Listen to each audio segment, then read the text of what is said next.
Ladies and gentlemen, this is the Drafted Up podcast. We're back today. You can follow us over on Twitter/X at DraftedUp_pod, Apple Podcast, Spotify, YouTube, search Drafted Up Podcast. We'll be there. You can watch us, listen to us, wherever you feel the need to do so. I'm Theo. That's Nick. How we doing?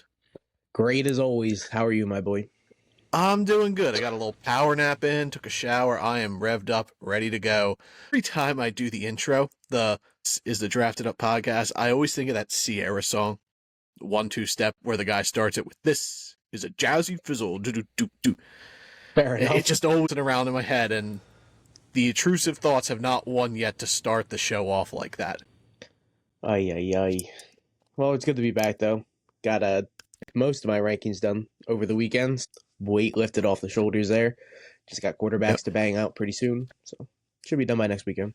I am all done. I have like 120 receivers ranked, 30, almost 40 quarterbacks, 70, 75 running backs, 40, 50 tight ends. But receivers, that's what we're doing today. We're ranking our wide receivers. Well, they are ranked. We are going to dive into our rankings there, and we are going to do the wide receiver twos. We say wide receiver 2 because general leagues are 12-team leagues, so wide receiver 1s are your top 12 ranked receivers. Wide receiver 2s would be your top 24. So these guys will be our 13 through 24 consensus. Nick and mine, we combined them together, averaged them out, and we got our top 24 guys. So today we're going to do the wide receiver 2s. Like I said, our 13 through 24 will start at 24, work our way down, and this will be a two-parter. Next episode, we'll do the wide receiver 1s. Simple math, and then we'll move on to running backs and probably do quarterbacks and tight ends together, maybe. We'll see. Before we jump into our list, any surprises that you had, like positive or negative, that were like outside your top 24, or anyone in your top 24 that you were surprised made it in there? I'd probably Christian Kirk. I have him at 30 right now. I see him as the main guy in Jacksonville, so I would have for sure figured he would have been a top 25 guy. But because I don't have BTJ doing a whole bunch, and I don't have Gabe Davis doing a whole bunch, Evan Ingram, I have close to 100 catches, but I figured Christian Kirk would be getting a whole lot more points than I did give him. I have him sitting at, right now, projected at 228.1. Over 1,000 yards, decent little season, but not as high as I figured. And yeah, no one really surprising. There's a guy that we'll talk about today, I think. He's someone. Yeah, Christian Kirk didn't make my top 24 either. I had him a little higher than you had him at 26. I just don't think he's going to have a bunch of touchdowns. I think that's what's going to hold him back. I only had him projected out for 5. But my surprise that didn't make my top 24 is actually going to be the first guy we're going to talk about. So we'll dive in there. First guy, our wide receiver 24, is Michael Pittman Jr. for the Indianapolis Colts. And here's a big difference. He is your wide receiver 13. 16. I updated it. 16. Yeah, 16. It's good. We figured it out yesterday. But yeah, 16. Yeah. And then he is my wide receiver 30. Huge difference. Like I said, Pittman didn't make my top 24. He barely made my top 30. I just think Anthony Richardson being there, they're not going to pass the ball as more. So I don't think he's going to get the 160 targets that he almost had last year. So like his stats last year, he played 16 games. He had 109 catches on 156 targets, 1,152 yards, 4 touchdowns. So that came out to be about 15.6 points per game in fantasy, and he was wide receiver 13. The points per games that we're using, that's pretty much taking their total points divided by the games they played to equal out their points per game. We're using PPR scoring. That's the preferred format here on the podcast. Standard scoring can get out the window. Like if you're not doing any points per reception, I'm out of that league, dog. I agree. Half point, I'll do, but I'm a pro full point PPR, and that's how we're going to do our stats going forward, in case you're wondering, like, well, hey, the numbers I have aren't matching up to your guys. So we're doing strict PPR. So I just don't see him getting 156 targets, which is what dropped him down. So like, I don't have him getting 100 catches. I have the touchdown staying the same, less yards because less catches. So that's where it really felt like he's going to be one of the first guys I restat once we get in the training camp and we kind I of get some couldn't stuff agree going more. there, I'll probably adjust him. So he will end up probably being higher than my wide receiver 30, but that's my mindset right now, doing early stuff pre-camp, that I just don't see the Colts passing the ball a ton. I think Mhm. there's going to be a lot of run stuff with Richardson, hopefully healthy full season. He's going to be running a lot. Obviously, they have Jonathan Taylor that they're going to utilize. So I just think their passing load's going to go down, and that's going to hurt Michael Pittman. I agree that last year he did almost have 160 targets, but even if you go the 2 years before that, he had 141 and finished as the wide receiver 20. And then his second year, he had 129 targets, finished as wide receiver 17. So even at 130 some targets, I still think could be a top 25 receiver. He's done it in the past. So I don't see him being lower than a top 25, but I think he's going to finish lower than where I have him currently. I think I'm going to end up moving him down a spot or two. So he'll be, come training camp, probably around 18. I have been sitting at 16 right now, but I am definitely way higher on Pittman than you are, which is pretty much reversed usually. You're pretty much higher on Pittman than I am. I love Michael Pittman Jr. as a player. I got him in a dynasty league recently. I actually just traded him, but I ended up acquiring him. Like I did want stock in him, but I had a good offer on the table, so I made it work there. But yeah, this year I don't know. Right now I'm out. Richardson's not fully healthy either. Mm-hmm. Like in pre-stuff, he's been throwing with his left hand. So like, there's a lot of questions there that like, I'm just phasing myself out of the Colts passing game right now. Understandable. So yeah, and we'll see come camp. Like if Richardson's looking better, looking healthy, he's throwing the ball, like I'll probably adjust, and Pittman will end up moving up. He'll probably be in my 25 range from the 30. But right now, initial stat out, wide receiver 30 for me, 16 for you. Yeah. Overall. I put him at wide receiver 24. So he's a low end wide receiver 2 right now in our rankings. Next up, our wide receiver 23, the Chicago Bears, DJ Moore. He was my wide receiver 19, and he was your wide receiver 25. Yep, 25. He's the first one that missed out on our 24s.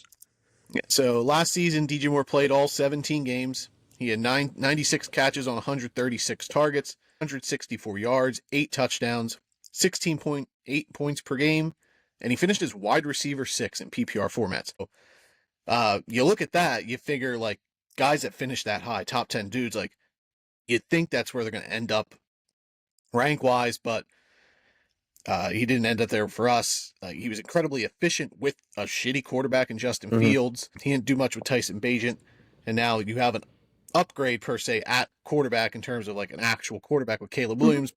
History shows rookie quarterbacks don't necessarily produce number one wide receivers unless they're like truly elite guys. I don't think DJ Moore's at that level. I love DJ Moore.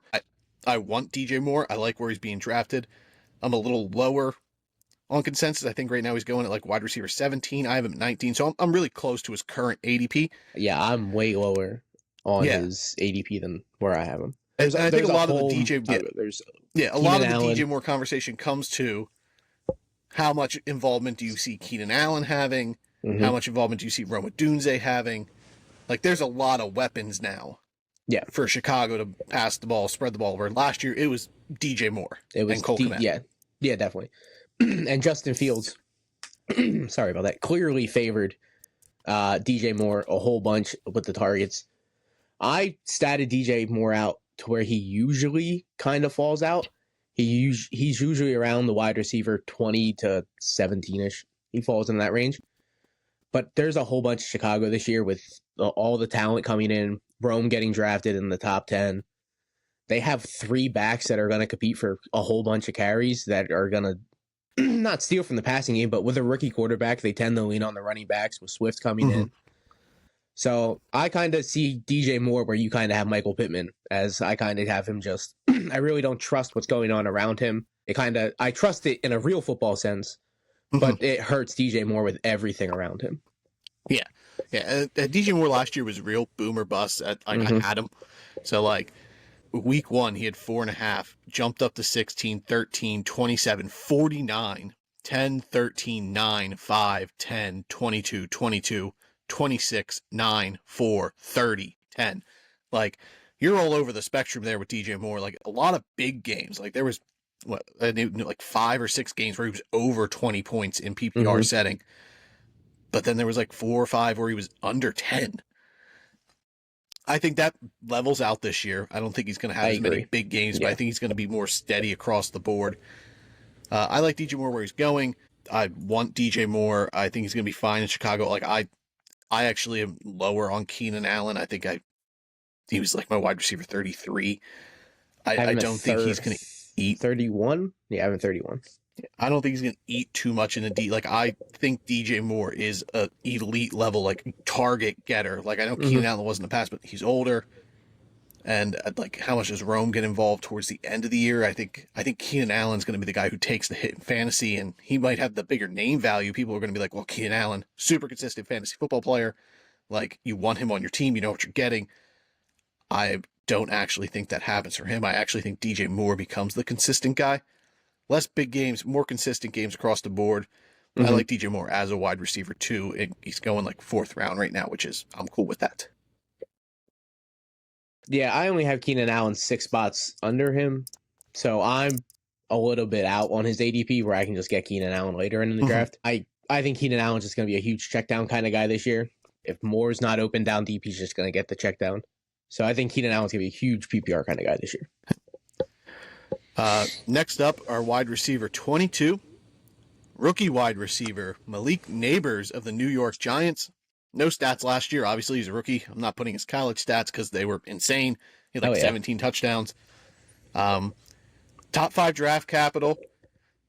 Questionable quarterback, Daniel Jones or Drew Lock. Like, I actually ended up statting out both guys. Like, I think Drew Lock is going to play this year about 50% of the time. I think Malik Nabers is just going to eat targets, though. Like, I just think he's an alpha. I've said that in the draft stuff.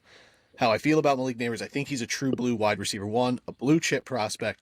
He's going to demand targets. Darren Waller's not there anymore.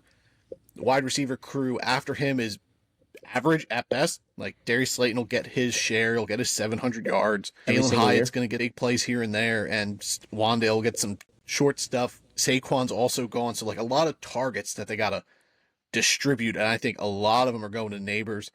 Whether they'll be efficient targets or not, we'll see. But I love the upside of Nabers. I know a lot of people aren't liking where he's going right now. He's also going in like the 4th round. I'm cool with it. I'm buying into it, and like I like where he's going. Like, I actually think wide receiver 22 is closer to his floor than it is his ceiling. I couldn't agree more. I have him pretty close to Marvin Harrison Jr. when I statted them both out. I think there's only 2 fantasy points separating the 2 rookies. But yeah, the way I statted out Nabers this year, I was like, what kind of rookie season do I see him having? And I think it's very similar to Jalen Waddle's rookie season, which was like 140 some targets, and somehow he finished with 100 catches, but he barely had 1,000 yards because he's just getting all of this work in the short game. Because you're gonna have Slayton running tops off the defense with Hyatt, and Wandale is going to do what Wandale does, but all of Barkley's targets in the backfield, slot game, it's all going to Nabers, and he's going to be a PPR god this year. Yeah. And in the middle of the field, like we said, Waller's gone, so that opens the whole middle. And Nabers has a deep route tree. He's big, flashy player. He's not afraid to cross the middle, take a hit. Like, I think everything's working in his favor to be a real, like, high ceiling fantasy guy this year. Like, it would not surprise me if, like, I'm really high on Harrison. Fantasy wise, it would not surprise me if he actually ends up taking over Harrison in terms of top fantasy getter as a rookie receiver. Agree. In a full PPR league, I think Malik Nabers can outscore Marvin Harrison, and Harrison's going. Yeah, he was my 22 wide receiver. I think he was your 21. So we see Nabers pretty similarly. I'm buying in on him where he's at.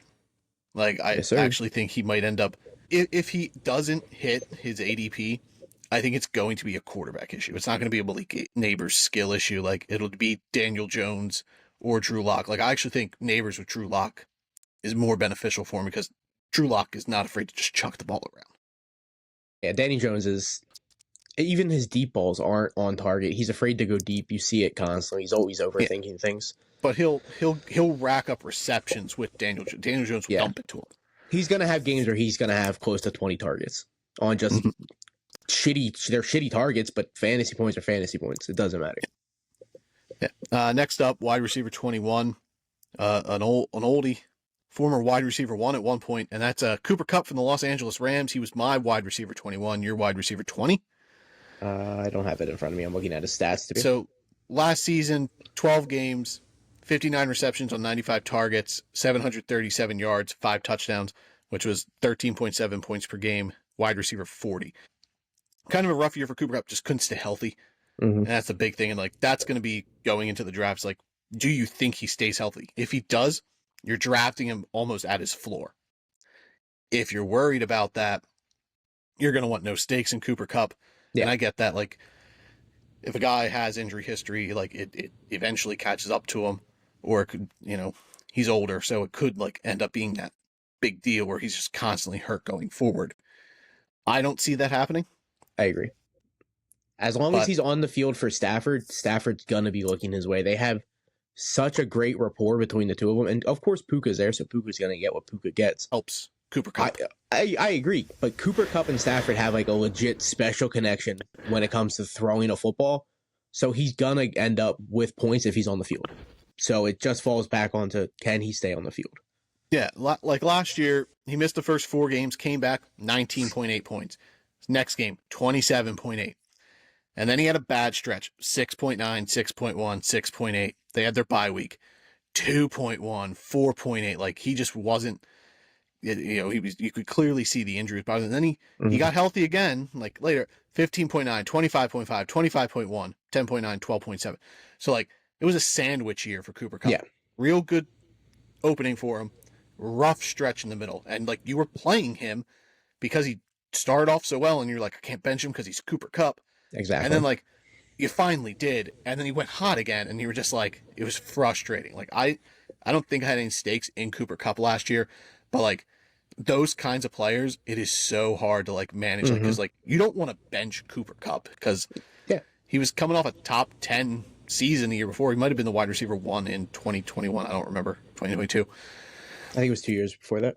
Yeah, so, like, you don't want to move on from him, but, like, at the same time, like, you have to not be afraid of doing that. Like, sometimes, like, you have to do it. You have to bench the big name guys for a lesser known guy because, like, they're producing. This guy's not doing it consistently. I do think Cooper Kupp bounces back. I think he has a really good year this year. And the stat amount, I think he had just over 1,000 yards, 81 catches, 1,004 yards, 7 touchdowns. That, for a wide receiver 2 in real life, those are good numbers. Yeah, I had him tied for wide receiver 19 with the guy we're going to talk about at some point.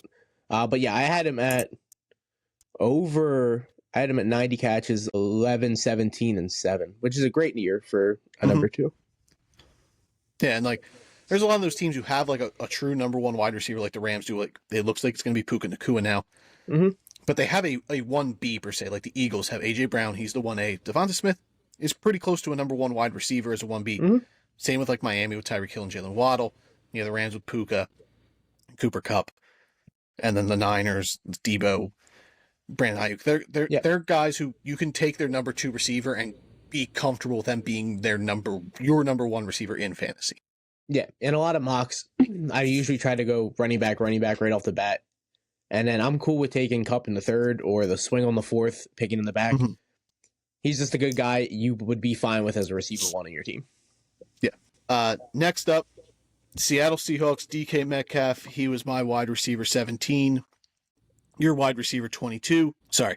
Last season, 16 games for DK. He caught 66 catches on 119 targets, 1,114 yards, 8 touchdowns, 14.1 points per game, wide receiver 21. So we have him right about where he finished last year. I'm actually really intrigued with like the Seattle offense this year. Like, Geno Smith played good last year, it just didn't show in fantasy. Too high on his touchdowns, and people were expecting like, oh, if that's gonna be what Geno's doing, I think that was just his ceiling. Last year, I think it was too low. I think this year it'll kind of balance out towards the middle. I agree. But I'm intrigued. Like, I want pieces, whether it be DK where he's going in like the 3rd or 4th, Tyler Lockett towards the end of the draft, send right there with Lockett. Even Ken Walker, I'm really in on him too. Like, I think Seattle's offense is intriguing. I can't wait to see what they do in camp because new system, they run the Washington offensive coordinator, Ryan Gelb, I think that's his name, to be the offensive coordinator there for Mike McDonald, Ravens defensive coordinator. So I'll be interested to see how they work it. I still think DK's the alpha. I think I have him like almost like the exact same stat line as last year.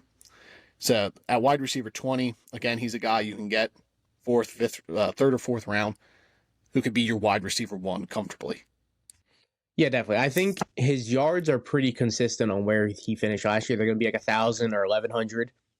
But he's a guy that can boom on touchdowns like Mike Evans was, or is, currently still is. Mike Evans still plays. But like you've seen it last year, Mike Evans had 13 some touchdowns and he finished as like a top 10, 12 receiver almost. And then DK can do that. DK has the option of putting 12 touchdowns on a season, which he's done before. So if he puts up his base yard line and goes out and puts up 12 touchdowns, he's he's outperforming his ADP by fucking 5, 6 spots, 10 spots. Yeah. Yeah. If he puts up double-digit touchdowns, you're looking at a top 12 wide receiver. Yeah, you're looking at like the Mike Evans last year, where Mike Evans took teams to the championship because of his performances last year. Mike Evans is a guy that you snagged late, and DK is not going as late as Mike Evans was last year, but there is some type of draft staleness to DK Metcalf, and you're kind of seeing it from last year. But if you hit with the touchdowns, he's booming back. Yeah, I wish I can get DK in the 7th round like Mike Evans last year, but I get that with the Steelers. Yeah, that was crazy. DK had that big boom year, and everyone was just like, "Oh, he's like wide receiver 5, like he was a top 5 receiver." I was out.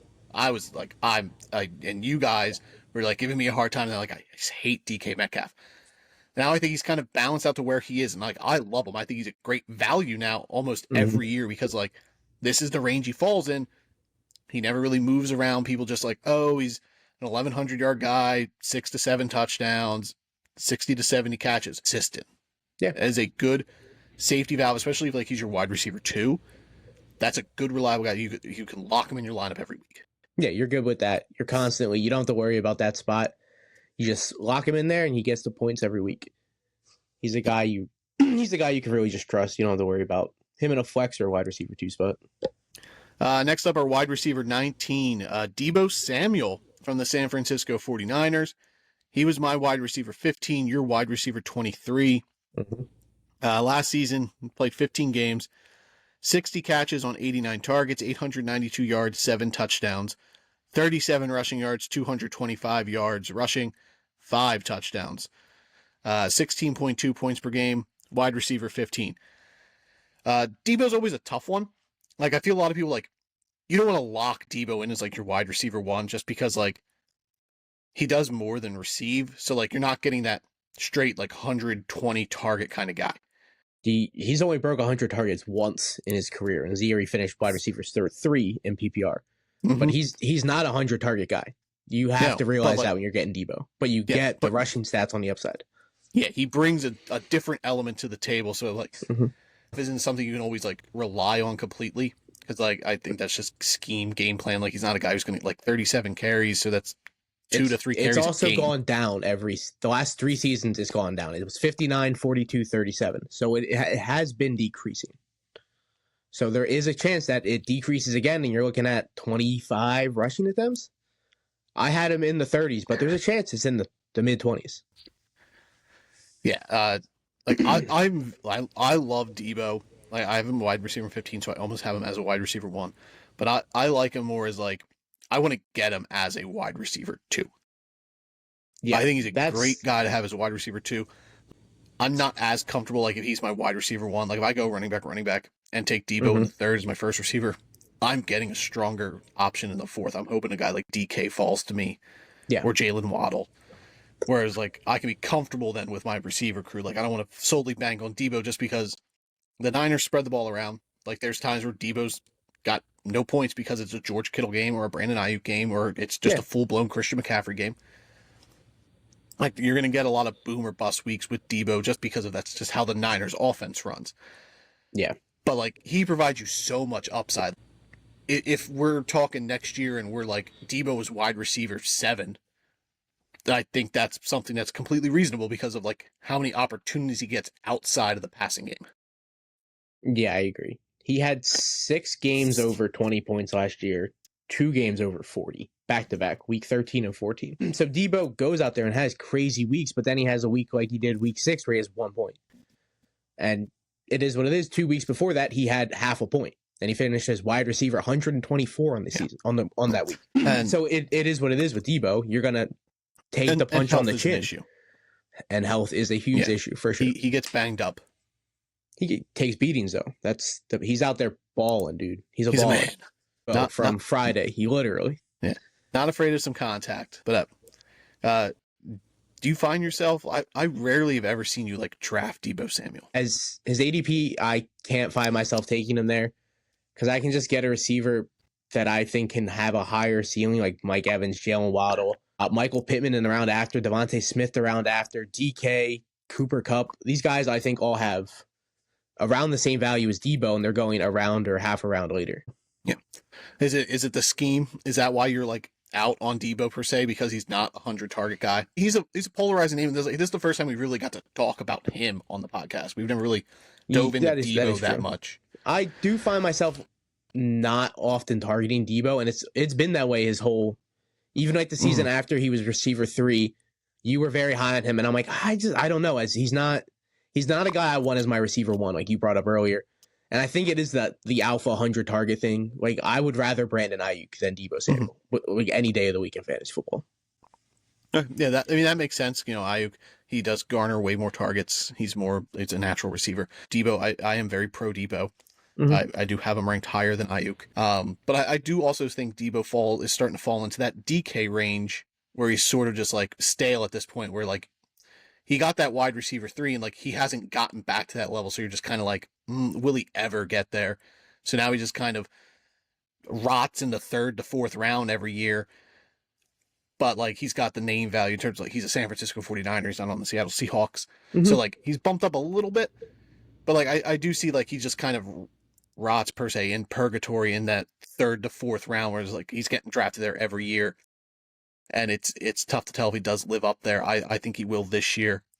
I think Ayuk's going to kind of falter back. We'll get to Ayuk shortly here, but so I'm in on Deebo. Yeah, with fantasy stuff like that, you kind of want to look for other pathways than just how you see a guy. Like, I personally don't see Deebo as a wide receiver 1, but there's a really bright pathway for him to obviously be a wide receiver 1. It's happened before. So if you think there's just any type of chance over him or DK, I think there's a better chance for Deebo to be a wide receiver 1 than DK, then take that pathway. Don't take the pathway of a guy that you don't trust. If you trust a guy, take it. And like you brought up Brandon Ayuk. If we were going off of my pure list, we wouldn't even be talking about Brandon Ayuk on this episode. He'd be on the next part for the people that I have him as a wide receiver 1 in fantasy football. Where I have Deebo as barely a wide receiver 2. Yeah, so we'll see. And like it's tough to tell with like the Niners guys, like, but both have value. Both are worth taking. Like don't let it shy away. Like that offense is so powered that they have so many options in fantasy. Shy away from taking that guy, because like they're gonna have the boom weeks. There's gonna be weeks where you're gonna get, and like that's just the life you have to live with a 49ers player, where you're gonna get those boom weeks. But they're weeks that win you the week. Oh yeah, for sure. Let's move on to a guy who could be a big boom player this year. Wide receiver 18 for us. That's George Pickens for the Pittsburgh Steelers. I am at 24.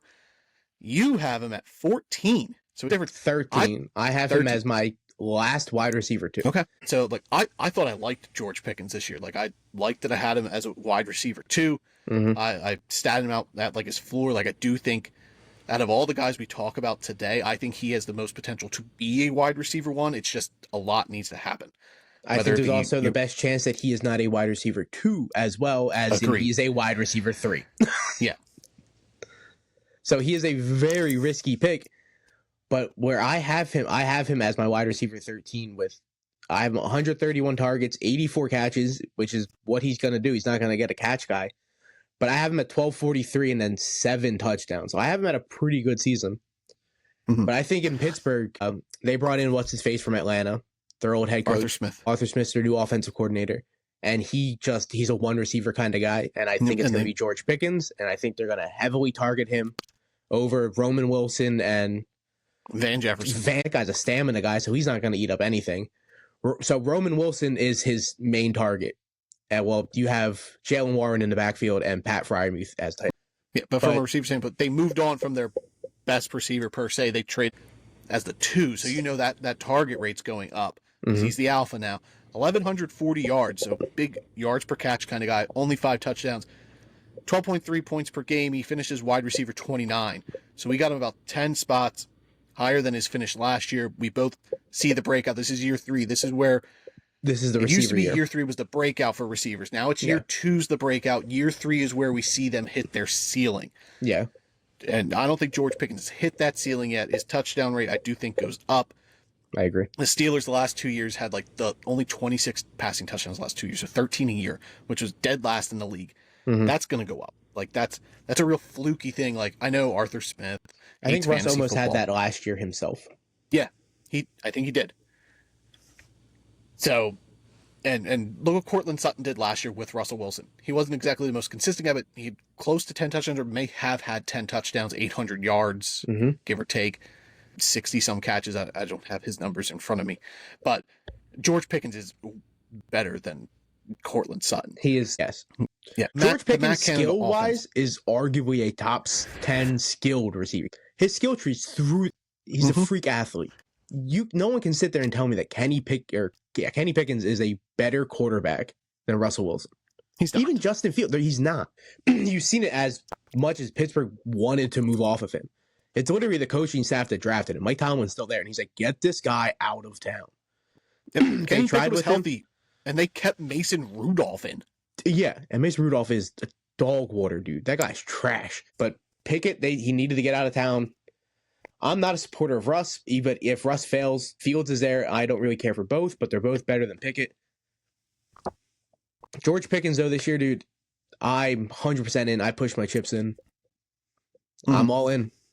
Yeah, the Matt Canada offense for Pittsburgh was they got towards the red zone, they were just running. Yeah. I know Arthur Smith loves to run too, but like he does, they do pass in the red zone with Arthur Smith. So Mhm. like George Pickens' touchdown opportunities are going to go up, which in essence raises his fantasy value as well. Like I think he's going to be another guy who's going to end up a little bit higher once I stat out training camp wise. But Hell yeah. I like him at wide receiver 18. I think we're higher on consensus than him. I think he's going in the 20s right now. Oh, yeah, I'm way higher for sure. Yeah, I think Pickens, like you said, I think he is the best chance out of this group to be a wide receiver 1, but he could Mhm. also be a flex guy and fall out of the top 24. Yeah, He's got for a sure. real wide range of outcomes, and that's a risk you're going to take with him. Like you got to predict the breakout, the big Yeah. season, and you got to draft him. Yeah, those are the guys that go out and win you titles. The guys that you risk it on and they heavily pay And off. they hit. Yes, sir. Yeah. Next up, wide receiver 17, Jalen Waddle, Miami Dolphins. I have him at 13. You have him at 19. Mm-hmm. Last season, 14 games, 72 catches on 104 targets, 1,014 yards, 4 touchdowns. That came out to 14.2 points per game. Wide receiver 33. Jalen Waddle last year, I feel, got hurt every single game.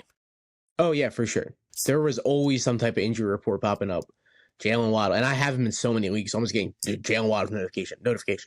I'm like, Jesus Christ, my guy, what are you doing to me? But even with all of those injury notifications, I'm still in on Jalen Waddle. He's so talented. He's in an offense that you want any type of. You are out there, power hungry to get onto Miami's offense. Anyone should be trying to link up with Miami's offense, and Jalen Waddle in the 4th bet. Okay, bet. Mhm. He arguably wide receiver 2 on most teams I've been drafting. And I think he could arguably be, he's the George Pickens kind of guy. I think he could push wide receiver 1. Yeah. He's a wide receiver 2 in real life that, like I said when we talked about Debo and all them, who you're comfortable with being your wide receiver 1 in fantasy. Like he has that much, like Tyreek Hill's going to get his share, but it's not going to affect Jalen Waddle. Like, Yeah. Jalen Waddle's still going to get 100 plus targets. They get 104 targets in 14 games. Mm-hmm. So the target rate, like if he stays healthy, which he should, like I think last year was just real fluky for him in terms of just like getting banged up because he's like not been a guy who's been hurt. So if he plays all 17 games, you're looking at a 120, 130 target. He's going to get 1,100 yards. I think last year's touchdowns were kind of fluky. Like I think he's got way higher than 4 in his arsenal. Like he's not the guy he was his rookie year where he got the 100 catches, 1,000, almost 1,100 yards and 8 touchdowns. I think he's more of a bigger play guy now. I think you're going to see 70 to 80 catches, 1,200 yards maybe, 6 to 7 touchdowns. So like I think his yards are going up, catches go down, but touchdowns are going to be higher than 4, which he got last year. Like 14.2 points per game. That was higher than Pickens, higher than DK, higher than Cooper Kupp. Mm-hmm. So you're looking at a guy who's getting you fantasy points. He's a consistent option to put in your lineup. And like you said, Miami's so high power, like you want pieces. And Waddle's great value where he's going right now, middle of the 4th round. Yeah, definitely. But his 4 touchdowns last year are, I would almost bet, are going to be the lowest he's ever had in any of his seasons, like for the rest of his career. That is his floor. He's going to be a 6 to 7 kind of guy for mostly every season. Yeah, he is, for sure. Next up, wide receiver 16. We talked about him last week. No. Las Vegas Raiders, Davante Adams. He's my wide receiver 20. He was your wide receiver 11. This is your... Yeah, right? Yeah, he's 11. Yeah, for sure. This is your guy. Indeed. He was higher than 11, and I adjusted his targets by a little bit, dropping his catches, and vice versa. It all pans out. Come training camp, or come stuff later, camp and stuff, he's probably going to drop down from 11 to probably the mid-teens. I don't really trust Oakland just in general passing. They're going to run a lot, but Adams is going to get the targets. I don't see Myers as a huge threat. I think Brock Bowers is going to have a big letdown season compared to his ADP. So I'm not really worried about Bowers. I'm more so worried about them just rushing the ball 24/7. Yeah. There's a legitimate chance that they go out there and run like an Army or Navy type of offense and just run and run and run, screen pass, run, screen pass. But I think if that happens, could lead the league in attempts for sure. But I think if that happens, I think Davante Adams legitimately demands a trade. He's a guy he's 31. He's still an elite athlete. He's an elite receiver. I don't think he would be fine with that. So if I would be fine with him getting traded to an offense that I trust. I'd be more than happy with that. Send his ass to the Giants. Fucking let him and Neighbors run around. Good God, I'd love it. I love Davante Adams, but I do not like Oakland. I brought up on the draft show trading Davante Adams to the Cowboys. Oh, good God, that'd be disgusting. Yeah, but this past season, 17 games, he had 175 targets that he caught 103 of. So 103 catches for 1,144 yards, 8 touchdowns. That was 15.6 points per game, and he was a wide receiver 10. Those numbers, the year before he had Derek Carr, he had 3 more catches, but he has 400 less yards and 7 less touchdowns. So 8 touchdowns is a good number, but it's not the number we expect from Davante Adams. The 3 years prior had 14, 11, 18. But Vegas doesn't want to pass the ball. And if it's Aiden O'Connell, that terrifies me. Why is that a legitimate thing that they're doing? I don't see 175 targets as a reachable goal. No. And I think that is where that's where I felt I think Davante Adams needs a huge target load in this offense to be an effective fantasy guy.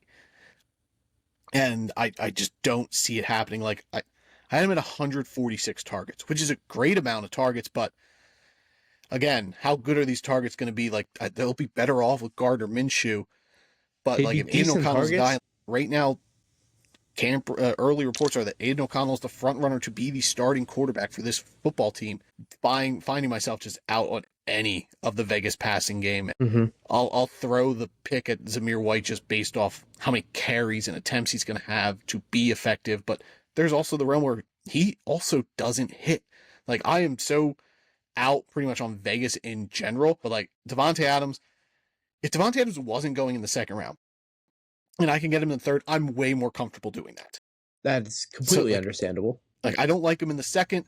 I don't like that he's pretty much relying on a heavy target load that I don't know if it'll be there based off the passing volume. It's sort of like Michael Pittman. He's a higher end Michael Pittman for me. I see that comparison for sure. Yeah, there's just something, but you brought up Zamir White and his bulk attempts that he's going to get this year. There's a legit chance he's the Rashad White of this year, where Rashad White of last year, Tampa, he was an 8th round pick, and he went out there and he got the work. There was no one to compete. Alexander Madison right now sits behind White in Oakland, Vegas. I'm never gonna get that right. But White, I think, is you just throw a dart at him in the 8th, 9th, and just hope to God he works out. And there's a chance it happens. But I've Adams at 160 targets right now. Probably in a month or two, it's probably gonna be down to 150, and then 2 weeks, a month after that's gonna be at 145. That's where I'm honestly seeing it right now is 145. Yeah, we'll see. Like Devontae Adams, it's more like I don't want to like. It's not Devontae him. Adams always been a guy I've targeted. Like he's won me leagues. I've always like He's- back end of the he's first. I'm elite, yeah. taking Devontae Adams or on the turnaround in the second. Mhm. But I just don't think that valued. I think now you're drafting Devontae Adams at his ceiling, whereas like you can draft him as wide receiver 4 or 5, and he could be the wide receiver 1. Mhm. Now he's going as like wide receiver 7. I don't know if that's there anymore. Yeah, for sure. Understandable. So next up, wide receiver 15, we mentioned him earlier. Brandon Ayuk for the 49ers. He was my wide receiver 18. You have him as a wide receiver 1, wide receiver 12. Wide receiver 12. Last season, 16 games, 75 receptions on 105 targets, 1,542 yards, 7 touchdowns. That was 15.6 points per game. He finishes wide receiver 14. He had an incredibly efficient season. Hell yeah, dude. Big dog Like- shit. I had him in our main league, and I traded for him. The guy I traded for him had Debo and Brandon Ayuk, so I had a really rough call. And there were a stretch of games that I'm like, I traded for the wrong fucking receiver. I'm like, I should have traded for Debo, and then Ayuk fucking kicked it in, dude. He was having like, there'd be games he finished with 3 catches, but he'd have 120 yards and fucking a touchdown or 2. And I'm like, dinner, I loved it. He was averaging 17.6 yards. Yeah, it's insane. Yeah. Like he had a stretch there, 20, 27, 19, all in a row. Mhm. He wasn't great for the playoffs, 11.8, 9.6, 7.4. But like Ayuk, my problem with Ayuk, and again, it's the San Francisco thing, like the big boom bust games. I don't know if that year's sustainable. Only having 105 targets and getting 75, so he's getting 70% of his catches, Unheard of. 70% of his targets, and then averaging almost 18 yards per catch and getting 7 touchdowns. Like, I think one of those falls, and I think it's going to be yards per catch. So that's what kind of dropped him. For me, I ended up having him at 115 targets for 79 yards and almost 1,100 yards. Same touchdown, 7. 18 yards per catch is really hard to sustain year for year. And like that's not a sticky stat that you can rely on. I think that's where Brandon Ayuk's going to falter. I say that as like it's a bad thing, but like there's no way he's getting 18 yards per catch again. And if he does, he's worth the mid-second round pick you're using on him. Because if he's doing that, 100%. he's getting 1,300, 1,400 yards again. Yeah, I have him at 87 catches and 1,300 yards. It comes out to 15 and a half yards per catch. I think it's not going to be 18, but I still have him a little over 15's really 1,300 good too. Yeah, exactly. 15 is a really good amount, but he wants to play in San Fran. San Fran wants them. They're going to end up getting some type of number right. That's all they need to do is just get the middleman, the money right, and they'll get it done. They want Ayuk. He wants to be there. So the situation doesn't change. I think his ceiling, what he did last year is probably very close to his ceiling. He's going to be a wide receiver 14 to 12 to 16. That's like his 12 to 16 is his range. So I'm fine taking him in the second or the third, wherever he's falling. He's a guy I'm just extremely confident in. I know what he's going to get. Even on 5 targets, he might end up with 3 of those, and one of them's a touchdown. So you're sitting there with 14 points in the PPR league on 3 targets. That's unheard of. And you're like, okay, fine. Again, Niners offense, they're just like the other offense we did, like target their pieces. Like they're going to put up numbers where like the chances of them failing are minimal. Like Brandon Ayuk, you may draft him, he may be going as like wide receiver 11 or whatever, and he may finish as wide receiver 14 or 15. Cool. Like you drafted him a little above his finish, but like you still got a top 15 finish from him. And He's like safe. that's going to be the case with all those guys. They're going to be near their drafted outcome. Yeah, for sure. Those are the guys you're not going to be able to scoop up later because they're in the high power offense. So you're pretty much drafting them at their ceiling, but you're fine with it. I'm fine with drafting Devonta Smith at a ceiling or Brandon Ayuk, or it is what it is because I know they're going to finish within 4 spots of that position. Good segue there because Devonta Smith is our wide receiver 14. I had him at wide receiver 14. You had him at 15. Last season, 16 games for Smith, 81 receptions on 112 targets, 1,066 yards, 7 touchdowns. That was 14.2 points per game. Wide receiver 19. those are really good numbers for a wide receiver 2 Oh, yeah. in real life. Back to our main league. Sorry to keep bringing it up. I drafted Devontae Smith halfway through the season, upgraded, so I thought, by trading him and a draft pick for AJ. Shouldn't have done that because the back end of the year, Smith was as good, or if not better, than AJ Brown. So, like, you're looking at a wide receiver 2 in real life, but on the back end of the season, he's still putting up numbers that AJ Brown put up. So it's fine. Yeah. And AJ Brown's going. It's a top 5 pick. So you're fine taking Smith around 2, maybe even 3. Might be able to get him on the swing in the 4th. Yeah, if you played in a league that played week 18 and you had AJ Brown, by the way, don't play in leagues that play week 18. That's a sin. Stop that shit. Last Cut week of that the fucking shit season out. should never have a game. That should just be a free week of football. AJ Brown had negative points. Thank Devonta God Smith didn't play. Devonta Smith didn't play. Outscored him, baby. That's what I'm talking about. Back end of the year, outscoring AJ Brown with his negative ass points. Yeah. But I mean, Devonta Smith's back end wasn't great either. It was 10, 10, 17, 6. Those were the last 4 weeks, but AJ Brown's the Eagles were back end. Yeah, that's Eagles, what you're looking at. Weren't great in the back end. His last 4 were 16, 10, 14, 9. AJ Brown. So very similar. And AJ Brown was drafted. You spent more draft capital on him. You traded draft capital and Devonta Smith for him, and you got pretty much the same production. And I love Devonta Smith. I think him and Jalen Hurts, like, I know that's a move you target a lot, that Hurts Smith stack in the 3-4 round, round 3 take one, round 4 get the other one. That's a good combo because it's tough to get Hurts and AJ Brown together. But Devonta Smith, him and Hurts, they have a great chemistry. I really like Kellen Moore now. They're like, I think the Eagles are going to like actually let Hurts pass a little more. Hell yeah, dude. Let him go out there and win that ball. Boosts both guys up. Smith and AJ Brown, I think, are both really good options. And AJ Brown, you're drafting in the first round, maybe early second. So you're getting him at your ceiling. Devonta Smith, you're getting him in the 4th round. Like, he's incredible value. Like, these guys who, like, these top 24 guys, the bottom 24 of the 24, the 13 through 24. I'm just rambling. My brain's not working. These guys who are wide receiver 2s, you're getting really good value for them. Like, they're getting drafted in valuable spots. So they become really worth, and they pay off where you're drafting. Like, I can't see Devonta Smith not paying off on a 4th round draft capital. Yeah, I agree. You brought up Kellen Moore. I think his targets are gonna go up. He had 112 last year. So if you boost his targets up a little bit, you're kind of looking at his 2022 season where Smith finished as wide receiver 9 in a full PPR league. He finished above wide receiver 12, so he's more than a wide receiver 1. He finished in the top 10. And I think it's a possibility with Kellen Moore, excuse me again, as the offense coordinator in Philly. Look at Dak. Look at all the Cowboys receivers when Kellen Moore was there. They were out there putting up numbers in fantasy. Yeah. Yep. Last receiver for the episode, wide receiver 13. We've brought him up here this episode already. That's Mike Evans of the Tampa Bay Buccaneers. My baby. You have him at wide receiver 17. Stop. Don't break it. And I have him. He is my only wide receiver 1 on this episode. I have him at wide receiver 11, which may also be a big surprise because, like, I've never been a Mike Evans fantasy guy.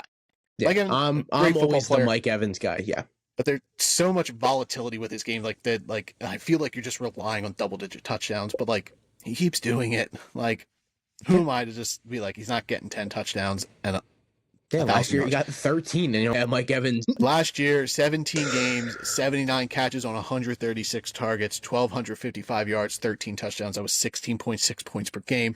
He finished as the wide receiver 7. Big dog.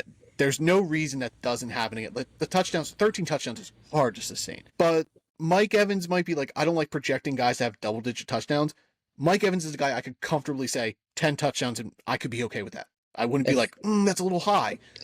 But Mike Evans is a guy who he gets there pretty regularly.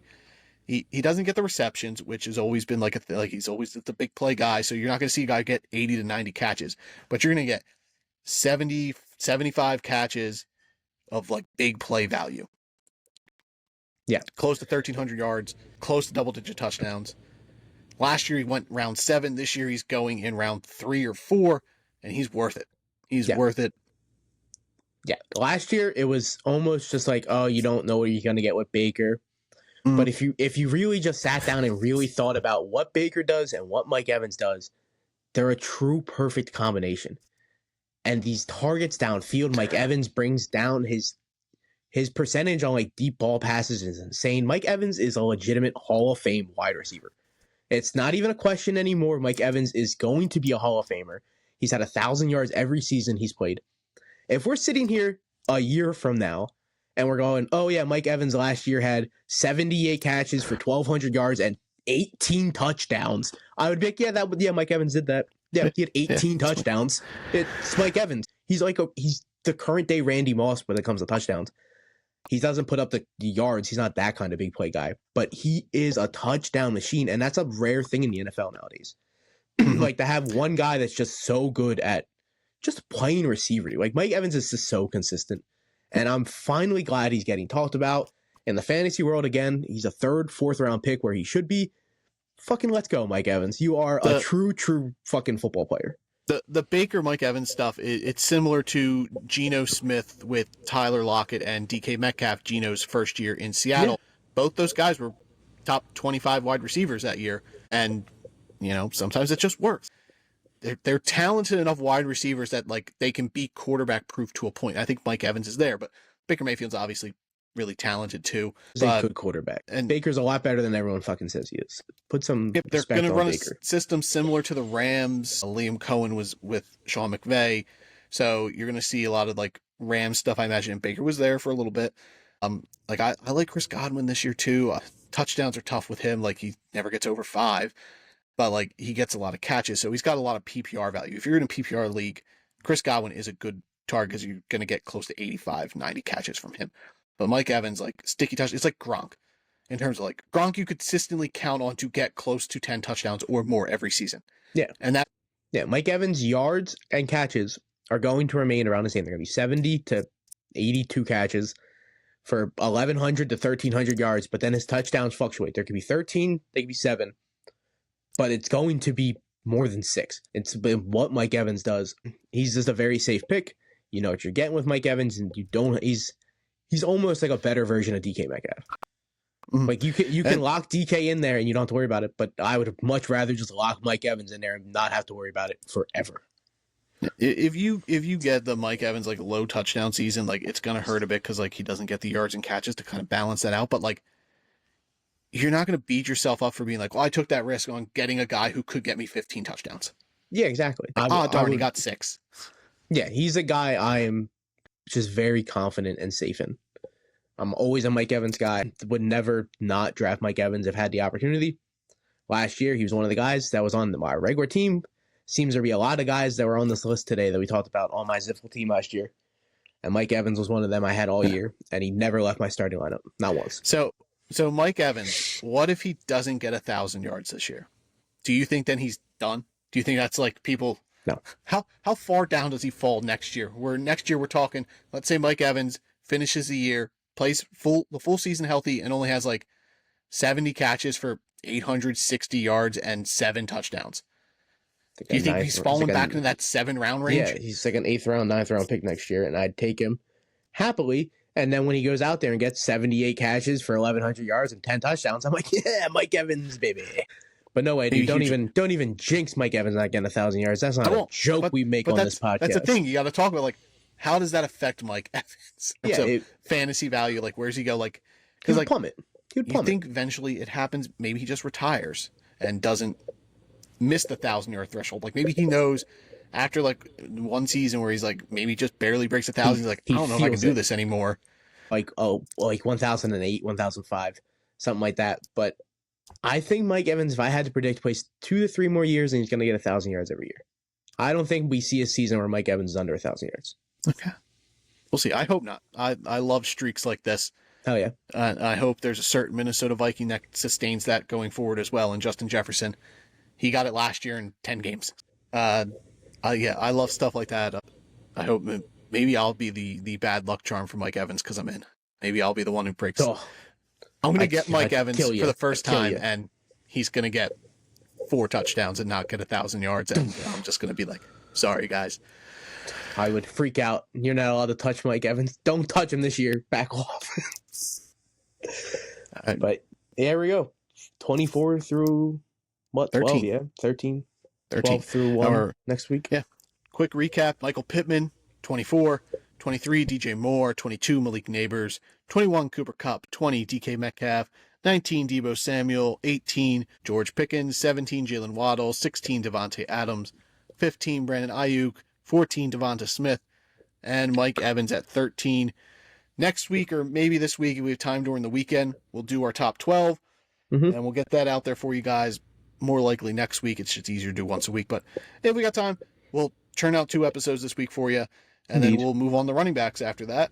And once we finish all of our rankings episodes, we're going to do a mock draft. We're finally at that point where we can start doing it. Going to try to get someone on with us to do a 3, kind of get some stuff going. If not, it'll just be you and I, and we'll figure out a way. We'll either take 1 and 12, or we'll put ourselves next to each other right in the middle so we can just piss each other off and steal each other's players. Or if we get a third person, we'll do 1, 6, and 12. So you kind of get strategies from each spot in the draft. We'll figure it out. I'm very excited to start doing mocks. We start banging out our rankings, because I love talking about rankings. See where you have guys ranked, I have guys ranked. We have a third guy that does our rankings with us, Merc. We talk about him pretty often. So I love just seeing where the 3 of us just have guys ranked, because we're different in a lot of stuff, but then we're very similar. Like, you and I legitimately have the same top 30 wide receivers. Yeah. Different same order, guys in our top but 30. we have the exact same names in our top 30, which is crazy. Funny how it all works out. But even with that, you see way differences. Like, look at Michael Pittman, who was my wide receiver 30 and your wide receiver 16, or Devontae. Deebo Sam. We just have guys, same guys, scattered throughout the list, but they're all the same 30, which is weird. Yeah. So I'm excited to see your running backs. I haven't looked at your running backs or Merc, so I'm excited to hear yours, see his. Very excited to do tight ends. I haven't really. I have all my tight ends statted out, but I don't have them in ranked order. So I'm excited to even see my tight end list. I haven't seen it yet, so I'm very excited for that. Spoiler alert: Christian McCaffrey's my running back 1. Real hot take. Me too, dude. That's crazy, but not my overall ranked 1. Whoa, it's my wide receiver 1. Who we'll talk about. Whoa, okay. About that next week or later this week. We're really picking up steam with rankings and mocks. We're banging out mocks pretty much every day. If not every other, we do try to do 1 or 2. But it's mock season, baby. It's fucking fantasy football season. It's right around the corner. I can taste it. I can taste that belt, and it's going to be in my possession soon. I'll be having that belt on the podcast every Tuesday, making appearances. Woohoo, baby. I'm excited. There's a legitimate chance I NWO Hulk Hogan this belt, and I keep it forever and buy the league a new title. Because then I am forever champion. I am the league. That is true. I thought he was just going to do his own thing to the belt, and he was just going to buy us a new one. Mock drafts, if you want to do one, you could use your platform that you do fantasy football at. Yahoo has mock drafts. You can do that right through your league. Sleeper as well does mock drafts. ESPN as well. And it also kind of helps you get different ranges of ADPs. Like, different guys have ADPs elsewhere. Like, Isaiah Pacheco, I think, is going like a round earlier on ESPN than he is on Sleeper and Yahoo. And like guys like that. So like every platform is different. So it's cool. Like the fantasy community, like we see these guys, we have all this information out there, and like it still can be so different. Yes, I love it. And like people like you and I, we have leagues on different platforms. So we have to run mocks on Sleeper, Yahoo, ESPN, Flea Flicker. All of these leagues have different rankings and scoring system for leagues, and that's another big thing. Really know your league scoring system. Really know what you're drafting for. Bonuses, big play bonuses, kick return yards, stuff like that. Kick return yards might be a big thing this year. Really look out for that. And just be like, oh, I know who I can get. But like doing the exercise, like for the last like 4 or 5 years, we've been running mocks. Like it really gets you like, I know where I can get this guy. And like home leagues are different because like you can run the mock like, and then someone takes Joe Schmo 4 rounds earlier than he's supposed to go, and you're like, whoa, wild. But like the random bits like that you can't really prepare for. But like you know your league, know who's in your league, know what their tendencies are. Like you got people who aren't as smart who just do it for fun, or know who's competitive, stuff like that. Know your scoring system, run mocks so you can kind of prepare yourself of like who you can get where. Like it's a great helpful tool. And if you're not in a league that does their draft order before the draft, talk to your commissioner, because it's also really helpful to know ahead of time where you're drafting from. Like our home league, Ziffle, as we brought up, we've recently done the draft order now in advance, I think for the last 3 years. So going into the draft, you knew your draft spot. So a week or 2 ago. So like I already know I'm drafting 10th for our draft in late August. And so I'm running mocks every day from 10. But I'm not only doing 10, I'm running mocks from 1, 2, 3, 4. I'm just running mocks knowing where people go, because you want you want to know everyone's ADP. Exactly. If I just ran mocks from 10, I don't know who's going at pick 3 all the way down. I don't see that side of the board. And so you have to move around. It's exciting. It's good for sure. ADP is also always changing, so always be on the lookout for stuff like that. Like camp reports will come out, guys will get hurt, unfortunately. So like guys are going to move around here the next month or two. So you could see a guy who like Zamir White, who's currently going the like 8th round, he could boost up to like the 5th round. Yeah. Or Raheem Mostert, who's going in the 7th, was the RB2 last year. And Miami could be like, oh, he's the guy, and he's getting all the carries, and like Devon Achan's clearly working as the RB2 in that offense, and Mostert might get a bump up. Or maybe Miami comes out like, hey, Devon Achan, we're running a 50-50 split, and you see him rise up. Like, stuff like that. So stay on top of ADP, because that stuff's always changing. Little helpful tips there to end the podcast. But yeah, we'll be finishing off wide receivers next episode, then moving to running backs, quarterbacks, tight ends. And then we'll do a mock, and we'll probably do a mock every 2 or 3 episodes, maybe, depending on if we can get people in to do a 3-person, or you and I will do a head-to-head, stuff like that. Pick it up steam, like you said. There's our wide receiver 2s. Next week, stay tuned for wide receiver 1s. Thank you, as always, for listening to the Drafted Up podcast. Twitter at Drafted Up _ Happy 4th of July. 4th. Happy America Day. That is there. Happy 4th, everybody. Yep. At Drafted Up _ pod. Search Drafted Up podcast, YouTube, Apple, Spotify. We're there. Thank you guys, as always. We love yous. Adios. Bye.